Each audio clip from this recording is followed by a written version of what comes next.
Hey, everybody, and welcome back for another deep dive. Yeah. Today, we're diving into something that I thought was pretty interesting. Okay. Um, you know, Kamala Harris has been out there on the campaign trail, Yeah. and, it's a pretty standard thing that happens at political rallies these days. Sure. People show up and they, Heckle. they heckle, Protest. they protest, they, cause a little bit of a ruckus. Yeah. So we're going to dive into a couple of these incidents that happened to Kamala Harris just in the last couple of weeks. Yeah. And get your take on how she's handling these things. Okay. Sounds good.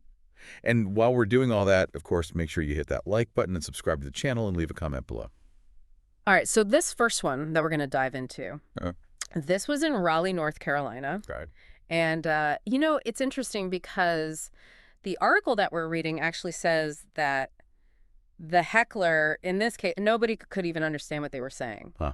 But she still reacted to this heckler. So I thought that was kind of interesting. Yeah. I mean, that's always a tough one, right? Yeah. Because as a politician, you want to be able to address, concerns or questions from the audience. Right. But when it's something that's unintelligible or, clearly just meant to disrupt, it's got to be a challenge to figure out how to respond to that. Yeah. Do you engage? Do you ignore it?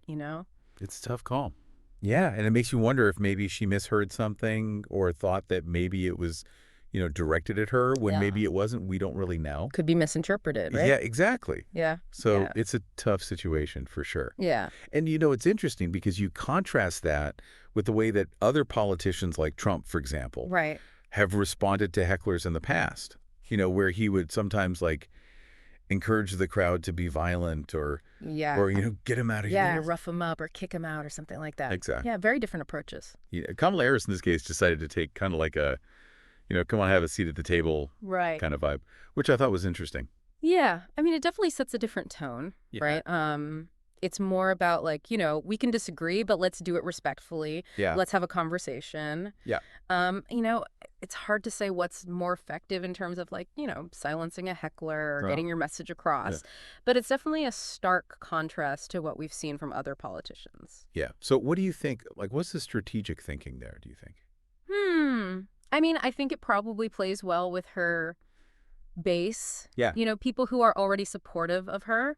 It kind of reinforces that image of her as being, someone who's willing to listen to different perspectives, even when they're, challenging or uncomfortable. Yeah. But yeah, I mean, it's a risky move, right? Yeah. Because, some people might see it as weak or, she's not standing up for herself. Yeah. So yeah, it's a tough call, but I think it probably aligns with her overall kind of message and her style. Yeah. Yeah, that's a good point. Okay, so let's move on to the second heckling incident because this one takes things up a notch, I think. Okay. So this time we are in Harrisburg, Pennsylvania. All right. Okay. And so now we've got not just unintelligible shouting. Oh. We have got... What do we have? Okay, we've got hecklers waving a Palestinian flag. Okay. And blowing a whistle. Right. Things are escalating. Yeah, they came prepared for this one. They came prepared. So what do you think is the deal with the Palestinian flag? What is that all about? Well, I think it's hard to say for certain without, knowing more about the specific hecklers and their motivations. Right. But it could be a couple of things, right? Mm-hmm. It could be a targeted protest, related to a specific policy or stance that Harris has taken on the Israeli-Palestinian conflict. Or it could just be meant to be disruptive, a way to kind of get under her skin and, throw her off her game. Yeah, create a visual that's going to be, eye-catching. Exactly. For the cameras. Yeah, great, a spectacle. Exactly. And maybe even split the crowd a little bit. Yeah, potentially. Right. And cause some conflict there. Yeah. So how does she react to this? Well, it's interesting because she kind of sticks to the same playbook as the first incident. Okay. She emphasizes the importance of democracy and everyone's right to be heard. Yeah. But she also, firmly asserts her own right to speak. Yeah. And, kind of reminds the crowd that this is her event. Right. And she's there to talk about, her policies and her vision. Right.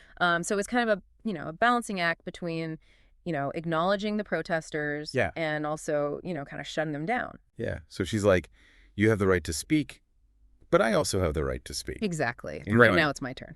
Yeah, it's my turn. Yeah. Interesting. And so I guess, the question is that the right approach? Right.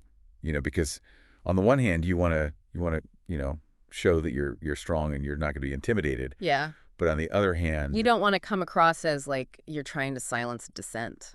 Right. You don't want to come across as like you're afraid of different viewpoints. Exactly. Yeah. It's a tough line to walk. Yeah. For sure. And, this wasn't an isolated incident. Oh, really? Like there was another event the night before where somebody got dragged out by security for shouting during her speech. Oh, wow. So it seems like this is kind of a... like a pattern. Pattern, right? Yeah. That's happening. Interesting. So, like, what do you think? I mean, is this just part of campaigning these days? Well, I think it definitely seems to be becoming more common. We've seen a lot of instances in recent years of protests and heckling at political events. Yeah. And I think it kind of speaks to the polarization and the kind of the heightened tensions that we're seeing in our society. Yeah. It's almost like these rallies are becoming battlegrounds for competing ideologies. Yeah. And politicians are kind of caught in the crossfire. Yeah, they're in the middle of it. Yeah. They're trying to figure out how to maintain order while also respecting, democratic values and free speech. Yeah. And it's not an easy task. Yeah, that's for sure. All right, so Deep Divers, we want to hear from you. What do you guys think of Kamala Harris's approach to handling these hecklers? Do you think that she struck the right balance, between asserting her right to speak and also acknowledging, people's right to protest? Let us know in the comments below. We want to hear what you guys think. And also, while you're down there, hit that like button, subscribe to the channel, and we will catch you guys next time for another deep dive. Peace out.